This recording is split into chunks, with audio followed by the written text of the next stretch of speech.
Hey everyone, we're the Rookies Corner. If you follow us on Instagram or whatnot, first of all, I just want to say thank you. We really appreciate your support. So we're collectors first, and with that mindset, every card that we mail from us to you is thoughtfully packaged so that it arrives to you safely. We've also noticed that a lot of you have left comments on our Whatnot stream complimenting our packaging.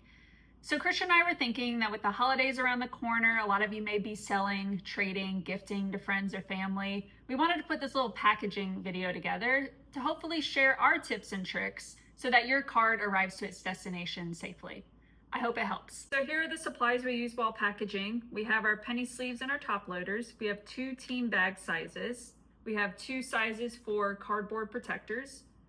We have painter's tape. We have personal notes, bubble mailers, bubble wrap as an option, a scale, and a thermal printer. So we'll walk through the packaging of top-loaded cards, of one-touch cards, and slabs. We'll start with the single raw card. We will throw this in a penny sleeve. We'll throw the penny sleeve in a top loader. So we've seen some people throw multiple cards in a top loader and multiple cards in a penny sleeve. Every card we send will be top loaded. Just extra protection. I don't care if it's a base card, an insert, a number card, an auto, everything will be penny sleeved and top loaded. Okay, we like to write personal notes. We just like to reach out, thank everyone for their purchase. If they picked up a cool card, we'll add a little comment there. We throw this in the penny sleeve as well. Now, both of these will go in a team bag. This is so that the card has no way of accidentally falling out of the top loader. We will seal that. All right, so now that we have everything in the team bag, we will take the cardboard protectors. Now, we use cardboard.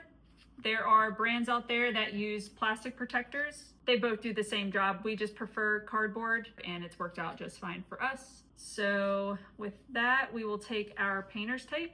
We're going to tape each side.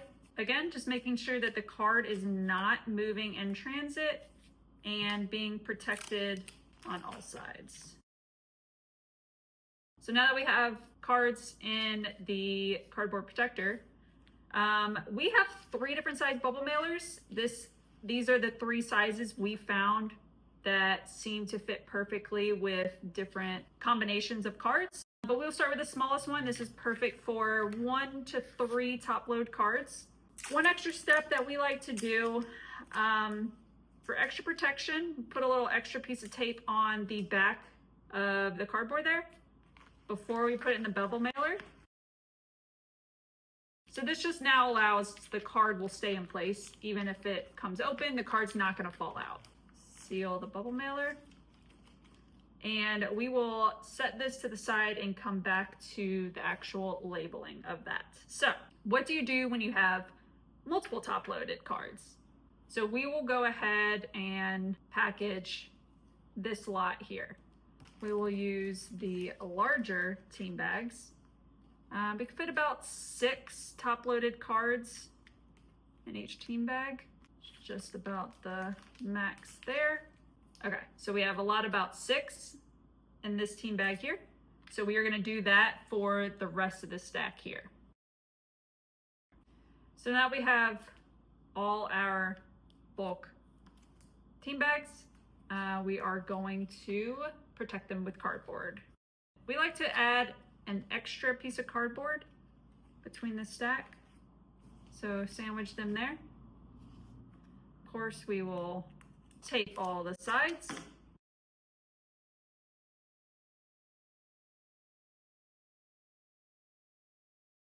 Okay, so we like to put a 3rd layer of cardboard in the middle, kind of sandwich the cardboard with the 2 packs of top loaders. We do this just because it adds extra protection in case something penetrates the side of the bulk lot. So what bubble mailer does this go into? We're going to get the larger bubble mailer. We are going to tape the back like we do. Sometimes you have to finagle it just a little. Okay, so we got our bulk lot of top loaded cards. Put that aside. We will get to now the mag. Okay, one touch mag cards. We will sometimes keep cards in the mag when we show them, when we sell them. Mags look great, but they're not the best for shipping. As you can see, there are spots where there's gaps between the card and the mag itself. So when it's shipping and when it's rattling around, the card itself will rattle. So to protect those edges, we are going to take the card out of the One Touch. Grab our penny sleeve. We're going to penny sleeve and top load the card.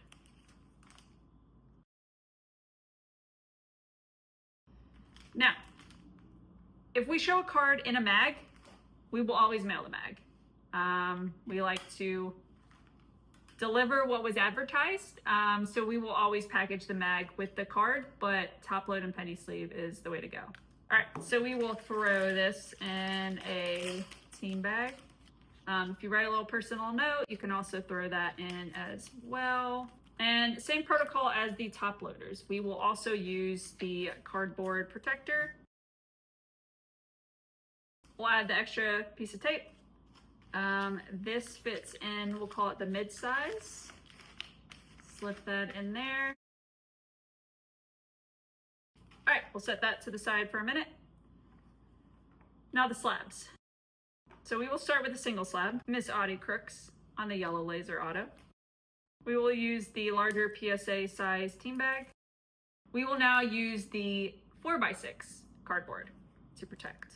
Okay, so the Audie Crooks and any card that we package in a slab.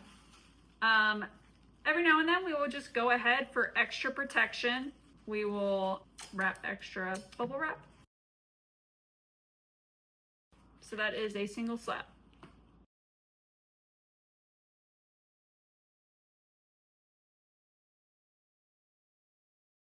Typically, we found that packaging 3 slabs at once is probably the max you can do within a single bubble mailer.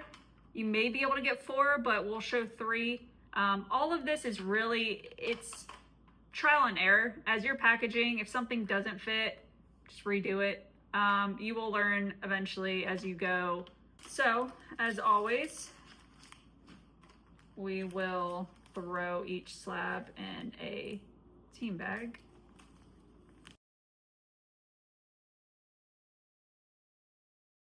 So now that we have team bags, we're going to take our cardboard and layer, just like we did the other cards. We're going to sandwich each one, tape the sides so there's no movement.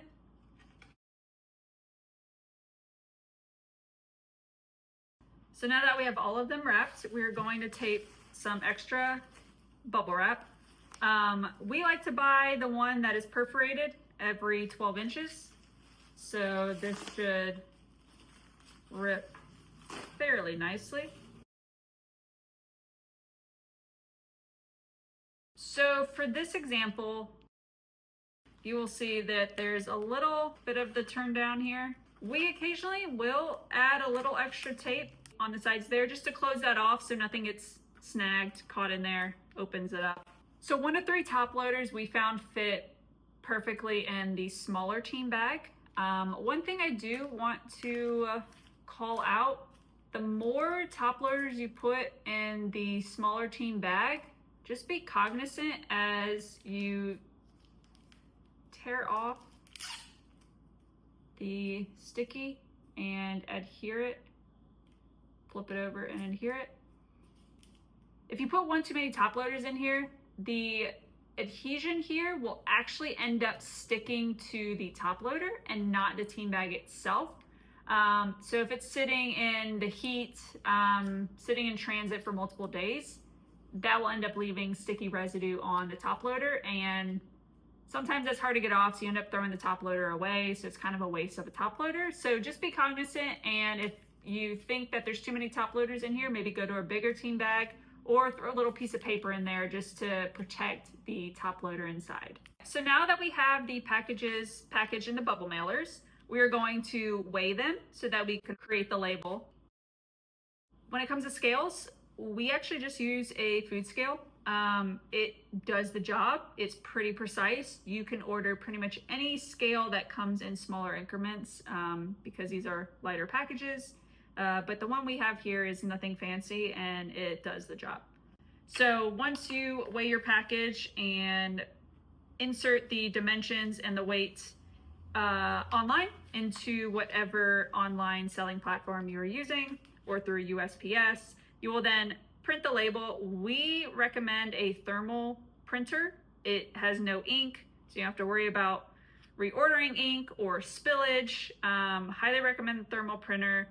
There's several different kinds. We will put the link to the thermal printer we use in the description below. So we'll go ahead and use a blank label just for the purpose of showing this. We recommend putting the label on the side in which the flap turns over. This is extra protection, security proof, tamper proof.